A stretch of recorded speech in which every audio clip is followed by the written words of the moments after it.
Have you ever wondered why so many anime stories resonate with the themes of good versus evil, sacrifice, and a hope for a better world? I think these themes run deep and they connect perfectly with the Christian story.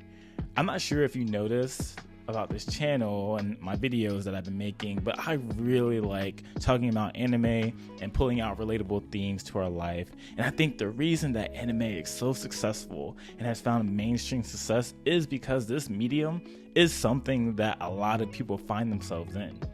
We enjoy shows that have us right in the feels, like right here, and they make us think about the deeper questions of life.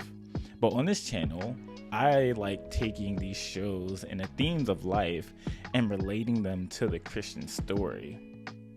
Some people don't really like that, but that's because I believe that a lot of the stories that are being told, including in the anime realm, ultimately point to the good news of the gospel. So I really like reading books that kind of help me make better content, but also help me to think about the movies or stories or shows that I'm watching and how they can relate. There's a book called Telling a Better Story by James D. Chatwell that I have read in the past. I'm probably going to pick it up again over the summer. But he says some really good things in this book that I'm going to be quoting throughout this video. There's a quote here that I want us to read that'll be a theme throughout this whole video. As Ursula Le Guin observes, "There have been great societies that did not use the wheel, but there have been no societies that did not tell stories. Despite the cries of those who claim that we as a modern and enlightened people should come of age and simply logic chop our way to truth, story still remains our lingua franca. Second, our culture continues to be captured by imaginative stories that point to our inherent longing for another world.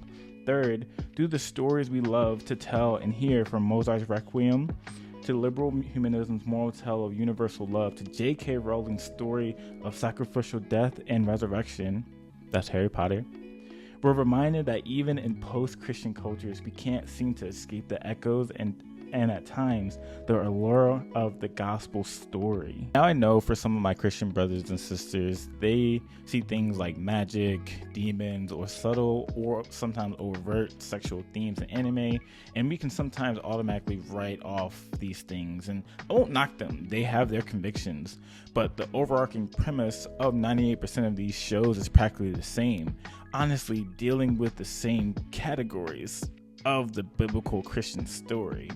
Think about it. There's peace, then there's a major issue that has plagued the world or has caused some type of chaos. There's a hero that arrives on the scene to save the world through trials, of course, and then there is restoration or peace again. Every story has that, every anime has that, and for the Christian story, it has that.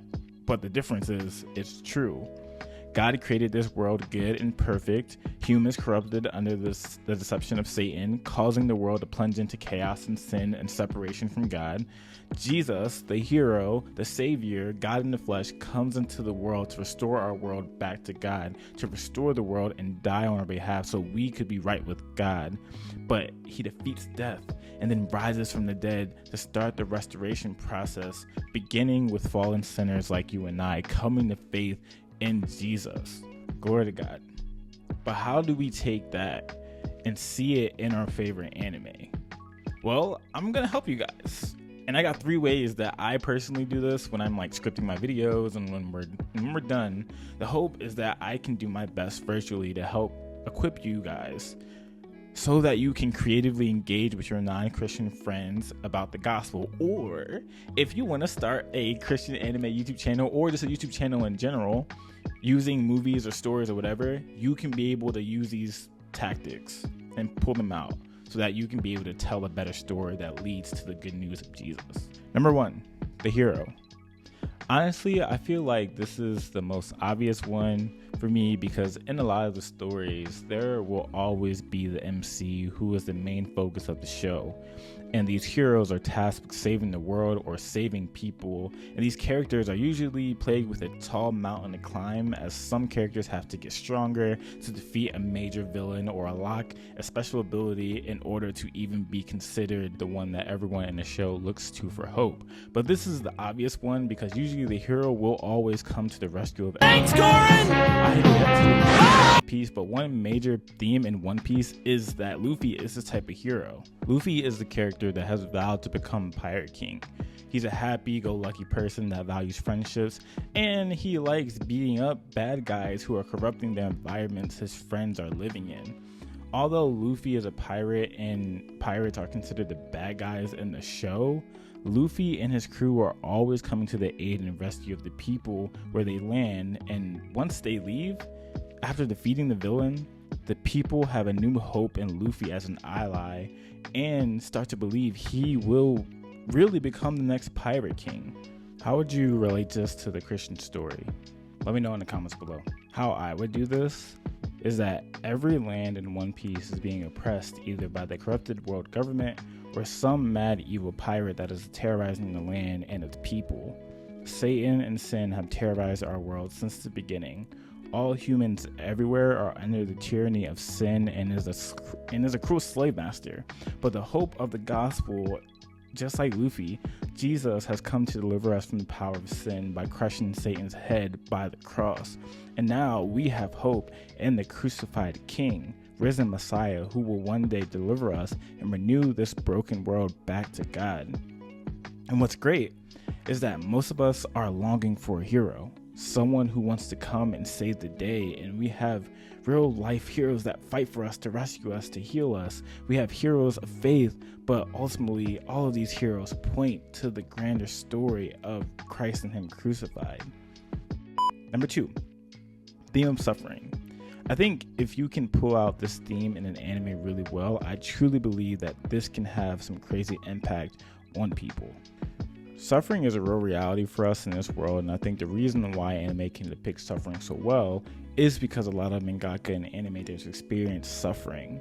No one can avoid it. I think of shows like Clannad, there's a lot of good moments and warm moments that happen in the show, but a lot of hard moments like Nagisa dealing with a yearly sickness that puts her out of school for months, or Tomoya's dad losing his mom to birth, having Tomoya and is struck with alcoholism that basically ruins his life, or Tomoya himself who loses Nagisa giving birth to Ushio, and Ushio having her same sickness. Clannad after story messed me up, and I still don't know how to process it. But this is one out of thousands of anime that do this theme of suffering well, that people can relate to. Throughout the Christian story, suffering is apparent from Genesis 3 and on. Throughout the biblical narrative, humanity is suffering from the effects of the fall with death and murder and oppression. Israel in the biblical story were oppressed by different nations because of their rebellion towards God, and they experienced so much suffering. But throughout the whole story, there is hope from Genesis 3 and on. God is saying that there is someone who is coming that will deliver us from suffering in this world, who is Jesus, that one day this world will be renewed with no more sorrow or death or oppression or wars. In anime, suffering, people are trying and hoping for something better until they meet someone that can bring them out of their suffering. They meet the hero. If you can talk about the theme of suffering with someone and they can share how they relate to the anime story, I think that'll be a great way to share the hope of the gospel with someone suffering. Number 3, justice and morality. Justice and morality are huge in anime. In anime with good and evil characters, there is a clear distinction, at least in the old anime, because these new anime are like, hey, it's right to destroy 80% of the world, even though like 1% of the world was oppressing us. But that's neither here nor there. This is kind of a connection about the hero, but in a lot of anime, oppressed characters want justice because they either had something stolen from them, family was probably murdered, or they just want justice. A lot of these themes are in Vinland Saga, Attack on Titan, Hunter x Hunter, and many more. For example, Kurapika from Hunter x Hunter wanted vengeance for his clan because of the Phantom Troop murdered his people for their valuable scarlet eyes. So Kurapika became a hunter and grew his skills so that he could achieve his goal and avenge his clan. Or we have Attack on Titan, where you have the Marleyans oppressing the Eldians, turning them into Titans, killing them, putting them in internment camps, and treating them less than human. Or Eren murdering the world because of the oppression that Paradise Island faces. And throughout the show, everyone is kind of like a messed up person because of what they face, and their whole idea of morality is kind of skewed, right? It's like, who do you determine, who we determine is right or wrong? Is there a moral standard in the world of Attack on Titan? I think so. Morality on Attack on Titan is very interesting to wrestle through because you can find sympathy with all the parties involved. But it's like I said in my last long Attack on Titan rant video, if there is no moral standard, if everything is just gray, like some fans suggest, who are we to say that anything is right or wrong? But I think the great thing for us, for Christians, is like, how can we relate this to the gospel? In the same book by Joshua Chatraw, it says, for Christians, the clearest source and basis for morality is the triune God. We are obligated morally to the God who made us for himself. As his image bearers, we are moral agents made to reflect his glory and enact the morality that comes from him. The Christian story thus provides a framework to support the human need for value, moral obligation, and purpose in life, the very points we all intuitively sense, but secular stories fail to adequately explain. We know that there are tragedies of innocent people that are killed and oppressed every day for someone who wants to get over on them. Anime fans can find themselves in the story of anime that talks about suffering or oppression because they may be relating to it with what they're going through, what they have gone through. We have people in our history who have done atrocities, people right now that are doing atrocities, to people made in the image of God. And we have to ask the question, like, what the heck? Will we get justice? Shouldn't these evil people pay for what they have done or what they're doing? If this is life, if this is all we have, if this life is just we live, we die, and there's no consequences for our actions, then none of what we do matters because we are just a clump of cells put together by evolution, man all to himself, dog eat dog world. But I don't think these anime, but I do think these anime stories that talk about morality and justice and relate to it, but I think these anime stories that talk about morality and justice and relate it to how in the Christian story, people will answer to God for what they have done, good or bad. That there is a standard of morality that governs this world, and all of us have fallen short of that standard, meaning all of us have to answer for our sin. But because of the cross, because of what Jesus has done for us, he has given us access to God, suffering the wrath that we deserve, and then rising again so that we could be justified if people trust in him. Cool. All right, there you have it. Those are the three ways that I personally tried to see the story of Christianity in a lot of anime. There are certain shows that directly remind me of the Bible story that if we're talking about it, they just come to mind. But that's all I got. And maybe there's a different way that you like to relate Christianity, anime, or some other medium of storytelling. If you can leave your thoughts below, I greatly appreciate that. I also appreciate that if you found this content valuable to you, hit that like and sub button. Cool. All right, I'll catch you later. For those of you who don't know, myself and my friend Kai are starting a Kickstarter. Kickstarter is now in the pre-launch phase, so check out the link in both of our bios. You can check out bio or the Fried Ink manga official page bio. Hit the first link. That's where you can sign up so you can be notified when the Kickstarter is ready to go.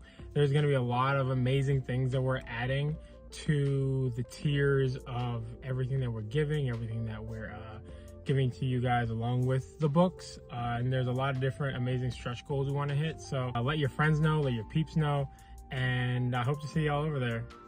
See y'all.